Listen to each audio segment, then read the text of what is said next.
बिस्मिल्लाहिर्रहमानिर्रहीम। स्टार्ट करते हैं। हम लोगों ने सेक्शन 12 पढ़ा सैलरी का। हम लोगों ने सेक्शन 13 पढ़ा परक्विजिट्स का। सेक्शन 12 के अंदर सब सेक्शंस के अंदर लिखा होता है एक पॉइंट एम्प्लॉयर शेयर स्कीम, जिसका पॉइंट सेक्शन कौन सा सेक्शन 14 में पढ़ने जा रहा है। एम्प्लॉय शेयर स्कीम ये है क्या? बेसिकली एम्प्लॉयर क्या करता है, अपने एम्प्लॉयज को एक ऑप्शन देता है या शेयर्स देता है कि यार तुम परचेज करो लेकिन डिस्काउंटेड प्राइस में। अगर ऐसा मार्केट में एक शेयर की वैल्यू चल रही है कोई, फॉर एग्जांपल 100 रुपीज, तो वो आपको देगा कितने का? 50 का, 60 का। मीन्स आपको डिस्काउंट दे रहा होगा कि मार्केट से कम में मुझसे क्या करो, परचेज कर लो ताकि तुम्हारा फायदा हो जाए। तुम मेरे एम्प्लॉय हो तो तुम्हें बेनिफिट देना चाह रहा हूँ। अब जो बेनिफिट जो है, टैक्स वाला क्या करता है, बेनिफिट जितने भी बेनिफिट होंगे उन सब पर टैक्स देगा। जितने बेनिफिट मुझे मिल रहे होंगे मेरे एम्प्लॉयर से, वो सब क्या होंगे? टैक्सेबल होंगे। अब मैंने एक लिया, फॉर एग्जांपल मैंने एक शेयर था 100 रुपीज का, मुझे एम्प्लॉयर ने दिया 60 का, तो 40 का जो हमारे पास अमाउंट आ रहा है, बीच का जो अमाउंट है बेनिफिट जो है, वो क्या होगा? इनकम फ्रॉम सैलरी के अंदर ऐड हो जाएगा, जो एम्प्लॉयर मुझे क्या दे रहा है? बेनिफिट। फिर एक होता है हमारे पास ऑप्शन।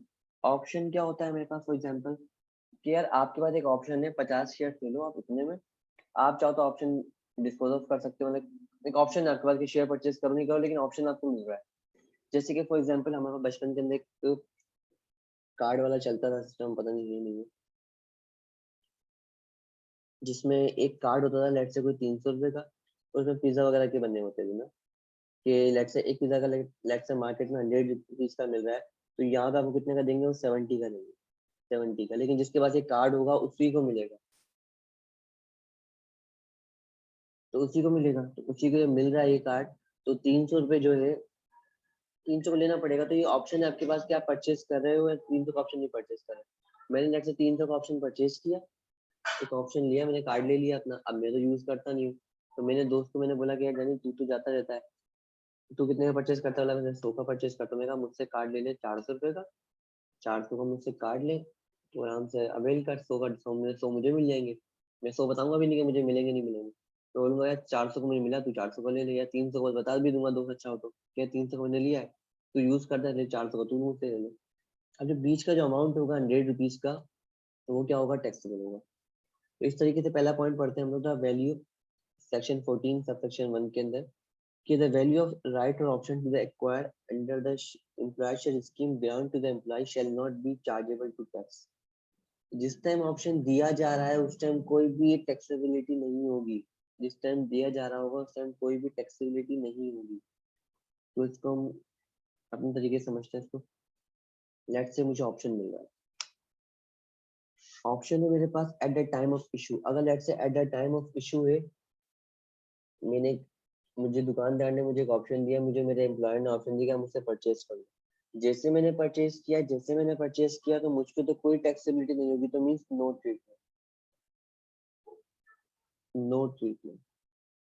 मींस कोई भी चीज सैलरी का पार्ट नहीं बनेगी, कुछ भी नहीं होगा। Eight the time of issue की बात हो रही है, जब आपको ऑप्शन दिया है, कार्ड दिए गए, आपने 300 रुपये दिए दुकानदार को, तो ऑप्शन आपका हो गया, तो उस टाइम कोई भी टैक्सेबिलिटी नहीं होगी।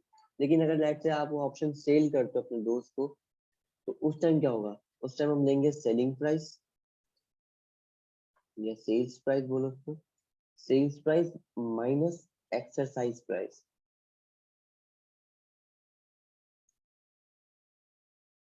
जिसपे आपको पड़ा है वो शेयर ऑप्शन। लेट से मैंने वो ऑप्शन परचेज किया था, लेट से कोई 70 रुपए का, सॉरी 300 रुपए का, और मुझे सेल कितने का था? मैंने वो 400 का सेल किया। तो जो बीच के 100 रुपीज जो आ रहे हैं वो कहाँ जाएंगे? वो जाएंगे एम्प्लॉयर शेयर स्कीम में, मीन्स इनकम फ्रॉम सैलरी का पार्ट बनेंगे। इनकम फ्रॉम सैलरी का बनेंगे, पार्ट बनेंगे। सेलिंग प्राइस मैंने एक्सरसाइज मतलब जो प्राइस मुझे पड़ी है, जो मैंने बेयर करा है ना, अमाउंट करा है, वो क्या करूंगा? इनकम ऑफ सैलरी का मैं ऐड कर दूंगा। इशू करते हुए कोई ट्रीटमेंट नहीं है, लेकिन ऑप्शन अगर सेल कर रहे हो, अगर आप सेल कर रहे हो तो क्या करोगे? आप उस पर टैक्स होगा।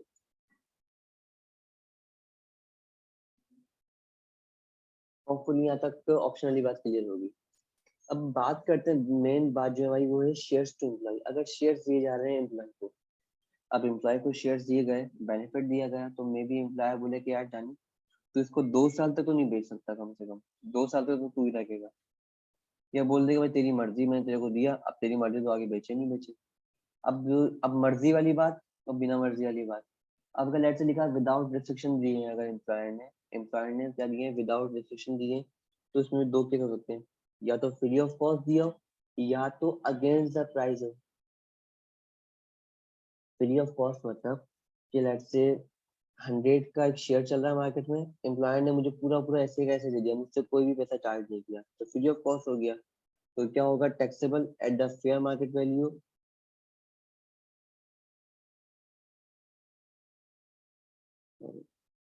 Fair market taxable at the fair market value in year of issue. जिस साल में आपको इशू किया जाएगा उस साल की क्या दोगे आप, टैक्स दोगे। इनकम फ्रॉम सैलरी में क्या कर दोगे, अमाउंट को ऐड कर दोगे।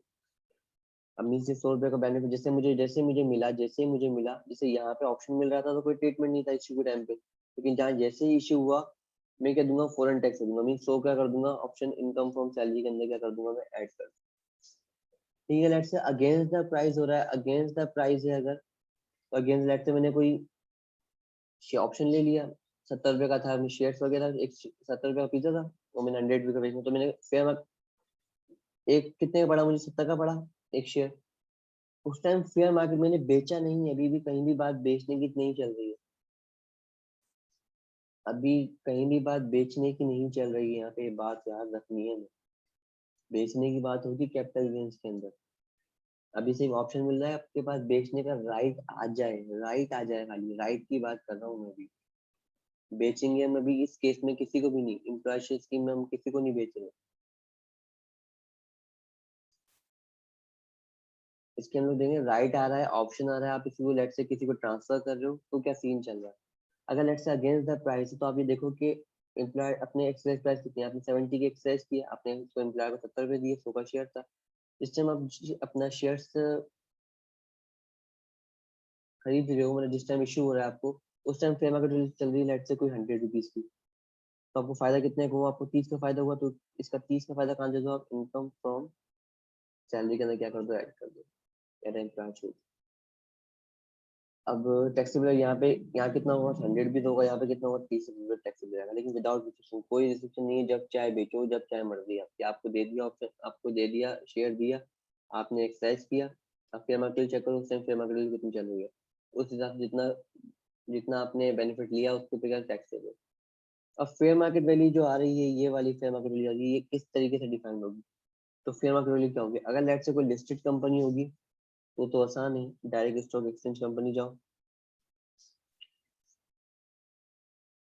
लिस्टेड कंपनी कोई है तो क्या होगा, direct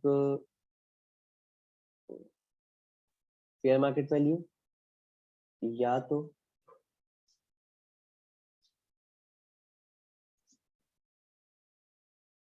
market value, fair market value क्या मतलब, कि fair market value listed company की कौन सी लोग, जो स्टॉक एक्सचेंज में चल रही है, लेकिन कौन से स्टॉक एक्सचेंज में लेनी है, क्लोजिंग वाली, क्लोजिंग वाली हमें क्या लेनी है, प्राइस लेनी है, तो वहाँ पे मिनट पर मिनट प्राइस चेंज होती रहती है कंपनी, तो क्या करोगे शेयर्स की, तो आप जो क्लोजिंग अमाउंट होगा वो क्या लोगे, आप चार्ज करोगे as fair market. Legal aid से अदर कंपनी जो स्टॉक एक्सचेंज में रजिस्टर्ड नहीं होगी, तो उसके लिए क्या लो, फेयर मार्केट वैल्यू क्या बन जाएगी, बुक वैल्यू। बुक वैल्यू मतलब equity divided by number of shares. आपके पास टोटल इक्विटी चल रही है फॉर एग्जांपल कोई 1 मिलियन से, और आपके पास नंबर ऑफ शेयर्स है लेट से कोई 10,000, तो आपका एक शेयर कितने का हुआ, 4 जीरो से 4 जीरो कैंसिल कर देते हैं, तो मीन्स आपका एक शेयर कितने का है, 100 रुपी पर शेयर। तो ये आपके लिए क्या बन गया, फेयर मार्केट वैल्यू, जितने आप शेयर ले रहे हो उसको उससे मल्टीप्लाई कर दो। यहाँ तक बात क्लियर है मेरी। फिर हम आते हैं क्या, विद रिस्ट्रिक्शन। अब एम्प्लॉयर ने आपको रिस्ट्रिक्शन लगा दी कि भाई जब तक मैं ना बोलूँ 2 साल तक तेरे पास ऑप्शन नहीं है कि तू बेच सके, मैं 2 साल ऑप्शन वाला ऑप्शन ऊपर वाला ऑप्शन नहीं बोल रहा, मैं वैसे बोल रहा हूँ, आपके पास 2 साल तक कोई ऐसा चांस नहीं है कि आप इसको बेच सके, लेकिन आप ट्रांसफर तो कर सकते हैं ना इंटरनली ऑर्गेनाइजेशन में, मीन्स मुझे शेयर मिला, मैंने अपने कुलीग को सेंड ट्रांसफर कर दिया अपना ऑप्शन, ये शेयर्स वगैरह। तो अगर लेट से इसकी बात हुई तो विदाउट रिस्ट्रिक्शन के अंदर क्या लिखा हुआ है, taxable in the year at the date of earlier, taxable होगा उस साल में अब जैसे यहाँ मैंने लिया था, फिर इशू हुआ मुझे, शेयर मार्केट वैल्यू लेट्स इस टाइम चल रही है कुछ 100 रुपीज की, और एक्सरसाइज प्राइस मैंने ली 70 रुपए की, तो 30 रुपए टैक्सेबल होगा? नहीं, इस केस में टैक्सेबल नहीं होगा विद रिस्ट्रिक्शन वाली के अंदर, क्योंकि आपके पास बेचने का ऑप्शन तो है नहीं ना अभी, तो 30 रुपए क्यों टैक्सेबल करवा रहे हो आप? बोलो मैं तो नहीं करवाऊंगा टैक्स वगैरह, तो इसको आप छोड़ दो। ये टैक्स कब होगा? जब taxable in the year at the earlier of, जब टैक्सेबल होगा जब शेयर मार्केट हम लेंगे उस टाइम की, जब इन दोनों में से कोई मेन चीज हो, और ही sorry employ has free right to transfer, जब उसके पास ट्रांसफर का राइट आ जाती है, ट्रांसफर दो लेट से एम्प्लॉय ने लगा दिया कि आप 2 साल तक क्या करोगे, आप इसको बेच सकते नहीं हो, तो जैसे सेकंड साल क्या हुआ, एंड हुआ, तीसरे साल के स्टार्ट पे उसके बाद फिर ऑप्शन है, उस साल में क्या हो जाएगा, टैक्स मिल जाएगा, मैं फेयर मार्केट वैल्यू लूंगा और एक्साइज प्राइस पे कभी कमाई, उस टाइम फेयर मार्केट चल रही 200 रुपए, एक्साइज प्राइस को 70 की, तो अब कितना टैक्सेबल होगा, 130 से टैक्सेबल हो जाएगा। या और ये डिस्पोज ऑफ द शेयर, देखिए इंटरनली डिस्पोज ऑफ की बात कर रहा है क्लिक के अंदर,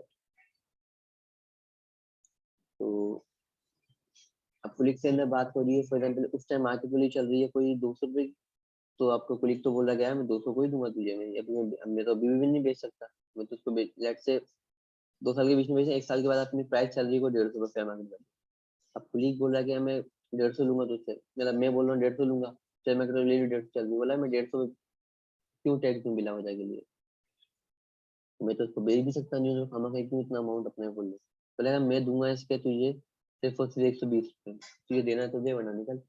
अब हमारे पास मजबूरी है उसको ट्रांसफर कर, अब हमें पैसे पैसे भी नहीं हमारे, उनके करेंगे तो 120 में डिस्काउंटेड प्राइसिंग करेंगे, लेकिन टैक्सेबल कितना होगा हमारे लिए 150।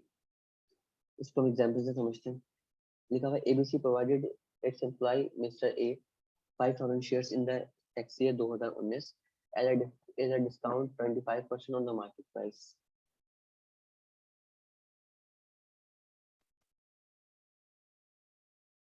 ओके, 2019 में प्राइस है 20 रुपए, 20 में है 30 और 21 में है 35, तो पहला कैसे कि लेट्स से फॉर एग्जांपल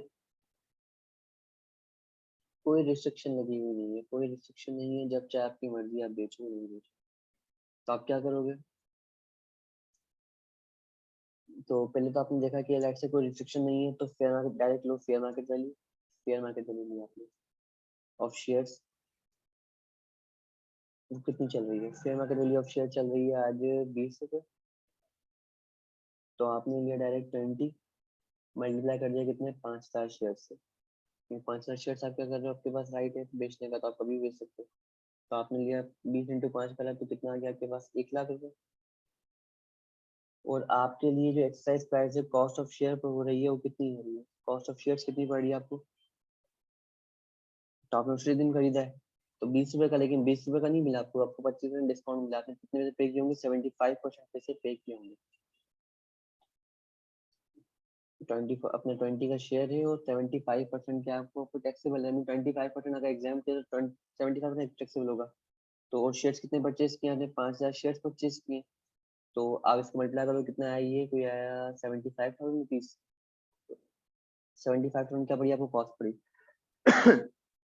तो इनकम फ्रॉम सैलरी के अंदर कितना अमाउंट जाएगा, 25,000 रुपये की हो जाएगा, टैक्सेबल हो जाएगा इनकम फ्रॉम सैलरी के अंदर।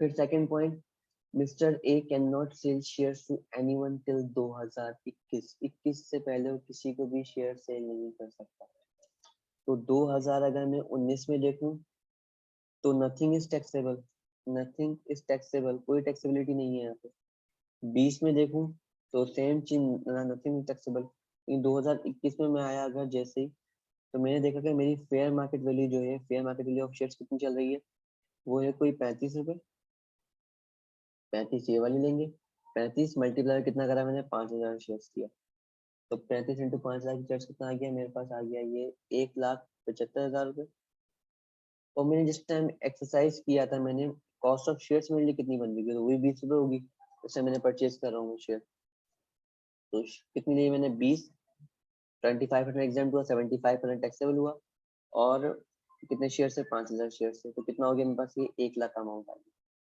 तो मीन्स मेरे लिए टैक्सेबिलिटी कितनी बनेगी सिर्फ और सिर्फ इस साल के लिए, 75,000 रुपीज, क्या दूंगा मैं, सॉरी ये 75 हो गया, 75,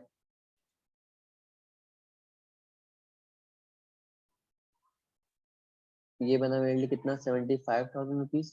तो मीन्स टैक्स कितना दूंगा मैं, 1 लाख पे टैक्स दूंगा कब, 2021 के अंदर। ये कहाँ पे, इनकम फ्रॉम सैलरी के अंदर। फेयर मार्केट वैल्यू कौन सी ली मैंने, 2019 वाली, क्योंकि मेरे पास ऑप्शन नहीं था, मेरे पास रिस्ट्रिक्शन लगी हुई थी। अब अगर ये हमने मीन्स कौन से एग्जाम करी, ये एग्जाम्पल टेस्ट करी और ये वाली करी ना, अगेंस्ट सरप्राइज वाली। अब लेट्स से डिस्पोज ऑफ कर रहा है, in the internally dispose of कर रहा है, means mister A can not shares in the market till 2021 but can sell shares to the colleague before 2021 and B sold shares to mister B 28 in tax year 2020। कितने में बेच रहा है वो mister B को टैक्स ईयर 20 में, 20 रुपए का। तो हम देखें तो 28 का बेच रहा है। तो अगर लेट्स से मैं बोलूं कि मेरे लिए कॉस्ट ऑफ शेयर्स कितनी है 2020 के अंदर, ये 2020 की टैक्सेबिलिटी चल रही है, 2019 में कुछ भी नहीं, नथिंग टैक्सेबल होगा। तो यहाँ पे वही 20 रुपए मल्टीप्लाई 75% मल्टीप्लाई 5,000 शेयर, तो ये आ गया कितना, 75,000। लेकिन अगर बात करूँ मैं कि मेरी फेयर मार्केट वैल्यू कौन सी लूंगा, मैं fair market value of shares कौन सी लेंगे, 20 लूंगा, 30 लूंगा या 35 लूंगा। तो हम क्या लेंगे, हम अच्छा आपके पास है 30 रुपए लोगे या तो 28 रुपए लोगे। तो हम टैक्स किस पे देंगे, हम टैक्स देंगे, लेंगे टैक्स के लिए 30 रुपए, ना कि 28, क्योंकि हमारे पास तो हम बेच रहे हैं ना अपनी मर्जी से, रिस्ट्रिक्शन लगी हुई है हमारे पास। तो 30 28 का बेचना नहीं चाहिए, लेकिन फिर भी हम दे रहे हैं अगर, तो हम क्या, हम 28 को कंसिडर नहीं करेंगे, हम डायरेक्ट लेंगे 30 रुपए। 30 मल्टीप्लाई बाय 5,000 शेयर, तो ये आ गया मेरे पास कोई 1.5 लाख रुपए। तो 1.5 लाख माइनस 75,000 माइनस करेंगे तो कितना आया, 75,000। तो 75,000 कहाँ टैक्स होगा, इनकम फ्रॉम सैलरी के अंदर। एक छोटा सा पॉइंट था एम्प्लॉय शेयर स्कीम का, ये मैंने पूरा अमाउंट कवर किया, चाहो तो पूरा सेक्शन पढ़ सकते हो, सेम बात जो मैंने करी वही लिखी है। तो चल मिलते हैं। तो ये कौन सा है हमारा, सेक्शन 14 है, सेक्शन 14 एम्प्लॉय शेयर स्कीम। तब तक के लिए अल्लाह हाफिज़।